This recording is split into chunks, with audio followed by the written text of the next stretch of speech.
चलिए आज बात करते हैं ग्रामीण भारत में हो रहे एक बहुत बड़े नीतिगत बदलाव की। ये बदलाव क्या है और क्यों हो रहा है, आइए इसे समझते हैं। सोचिए, करीब 2 दशकों से एक कानून ग्रामीण भारत में लाखों लोगों के लिए एक बहुत बड़ा सामाजिक सुरक्षा कवच रहा है। एक ऐसा कानून जो जरूरत पड़ने पर काम की गारंटी देता आया है। लेकिन अब इसे बदला जा रहा है। और ये सिर्फ एक छोटा मोटा बदलाव नहीं है, बल्कि पूरी रणनीति में एक बहुत बड़ा फेरबदल है। तो इस इतने बड़े बदलाव को समझने के लिए सबसे पहले ये देखना जरूरी है कि आखिर इसकी जरूरत क्यों पड़ी। खुद ग्रामीण भारत में ऐसा क्या बदला है। आज का जो ग्रामीण भारत है वो पहले जैसा नहीं रहा। यहाँ के युवा अब सिर्फ मजदूरी तक ही सीमित नहीं है, बल्कि खेती और उससे जुड़े दूसरे कामों में नए नए स्किल्स सीख रहे हैं। ये उनकी बदलती सोच और नए आर्थिक माहौल का साफ संकेत है। और ये बदलाव सिर्फ बातों में नहीं, आंकड़ों में भी दिखता है। देखिए, ग्रामीण गरीबी 2011-12 में 27.1% थी, जो 2022-23 में घटकर सिर्फ 5.3% रह गई। डिजिटल कनेक्टिविटी बढ़ी, लोगों तक पैसा आसानी से पहुंचने लगा और कमाई के जरिए भी बढ़े। मतलब साफ है, अब लोगों की उम्मीदें भी बढ़ गई हैं। वो बेहतर कमाई और बेहतर सुविधाएं चाहते हैं। और इन्हीं बदलती जरूरतों के बीच अब बात करते हैं उस कानून की जिसे बदला जा रहा है, यानी महात्मा गांधी राष्ट्रीय ग्रामीण रोजगार गारंटी अधिनियम, जिसे हम सब मनरेगा के नाम से जानते हैं। वैसे मनरेगा कोई आसमान से टपकी हुई चीज नहीं थी। इसके पीछे दशकों के ग्रामीण रोजगार योजनाओं का इतिहास रहा है। लेकिन 2005 में इसने एक बहुत ही क्रांतिकारी कदम उठाया। पहली बार पूरे देश में काम के अधिकार को कानूनी जामा पहनाया गया। और ऐसा नहीं है कि मनरेगा में कुछ हुआ ही नहीं। इन सालों में टेक्नोलॉजी का इस्तेमाल करके इसमें कई बड़े सुधार भी हुए, जैसे आधार को बड़े पैमाने पर जोड़ा गया, पेमेंट सीधे आधार से जुड़े खातों में होने लगा और जो भी संपत्तियां बनी उनकी जियो टैगिंग भी हुई। लेकिन इन सारी तकनीकी तरक्की के बावजूद कुछ बुनियादी दिक्कतें जस की तस बनी रहीं, जैसे पैसों का गलत इस्तेमाल, मजदूरों के काम के लिए मशीनों का उपयोग और डिजिटल हाजिरी सिस्टम को भी कई बार धोखा दिया गया। नतीजा ये हुआ कि महामारी के बाद तो बहुत कम परिवार ही पूरे 100 दिन का रोजगार पूरा कर पाए। इससे ये लगने लगा कि ये सिस्टम अब अपनी आखिरी सीमा तक पहुंच चुका है। तो चलिए अब उस नए कानून की तरफ बढ़ते हैं जो इसकी जगह ले रहा है।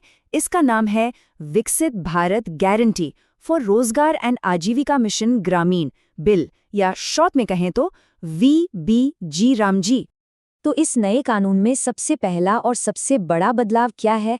वो है सीधे सीधे काम के दिनों की संख्या में बढ़ोतरी।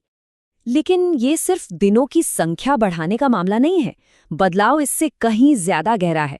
देखिए, जहां मनरेगा 100 दिन के काम की गारंटी देता था, वहीं नया VBG रामजी इसे बढ़ाकर 125 दिन कर रहा है। पर असली खेल तो काम के फोकस और फंडिंग के तरीके में है। अब जो काम होगा वो सिर्फ रोजगार पैदा करने के लिए नहीं होगा।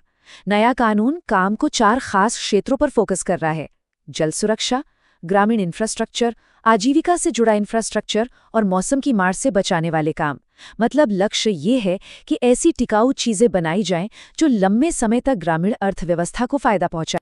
अच्छा, तो अब सवाल उठता है कि इन सब कामों के लिए पैसा कहाँ से आएगा? फंडिंग का मॉडल क्या होगा? ये एक बहुत ही जरूरी पहलू रहा है इस पूरी चर्चा में। पहले क्या होता था? पैसा डिमांड बेस्ड था, मतलब जितने लोग काम मांगेंगे उतना पैसा सरकार देगी। लेकिन अब नया बिल एक नई चीज ला रहा है जिसे कहते हैं मानक आवंटन। इसमें केंद्र सरकार एक तय फॉर्मूले के हिसाब से राज्यों को पैसा देगी। हाँ, पर इससे एक सवाल जरूर खड़ा होता है। अब लागत में राज्यों की हिस्सेदारी भी 60-40 के अनुपात में होगी, तो क्या इससे राज्यों पर कोई वित्तीय बोझ तो नहीं पड़ेगा? इस सवाल का जवाब ढूंढने के लिए चलिए भारतीय स्टेट बैंक की एक रिसर्च रिपोर्ट के विश्लेषण पर नजर डालते हैं। और इस विश्लेषण के जो नतीजे हैं वो काफी दिलचस्प हैं। रिपोर्ट का अनुमान है कि इस नई फंडिंग व्यवस्था से राज्यों को घाटा नहीं, बल्कि कुल मिलाकर करीब 17,000 करोड़ रुपए का शुद्ध वित्तीय लाभ होगा, अगर हम पिछले 7 सालों के औसत से तुलना करें तो। और इस फॉर्मूला बेस्ड सिस्टम का एक और नतीजा ये है कि कुछ राज्यों को दूसरों के मुकाबले ज्यादा फायदा मिलेगा। जैसे उत्तर प्रदेश और महाराष्ट्र को सबसे ज्यादा लाभ मिलने का अनुमान है। इनके अलावा बिहार, छत्तीसगढ़ और गुजरात जैसे राज्य भी बड़े लाभार्थियों में शामिल होंगे। अब फंडिंग के बाद इस नए कानून का एक और बहुत मजबूत स्तंभ है टेक्नोलॉजी। इसका मकसद है जवाबदेही को पक्का करना। ये बिल पारदर्शिता के लिए एक पूरा डिजिटल इकोसिस्टम तैयार करता है। इसमें क्या क्या है देखिए। काम की जगह पर मजदूरों के लिए बायोमेट्रिक हाजिरी, काम की प्लानिंग के लिए जीपीएस और जियो टैगिंग का इस्तेमाल, काम की रियल टाइम निगरानी के लिए मोबाइल डैशबोर्ड और हर 6 महीने में सोशल ऑडिट जिसकी जानकारी हर हफ्ते पब्लिक की जाएगी। तो इन सारे बदलावों का कुल मिलाकर मतलब क्या निकलता है?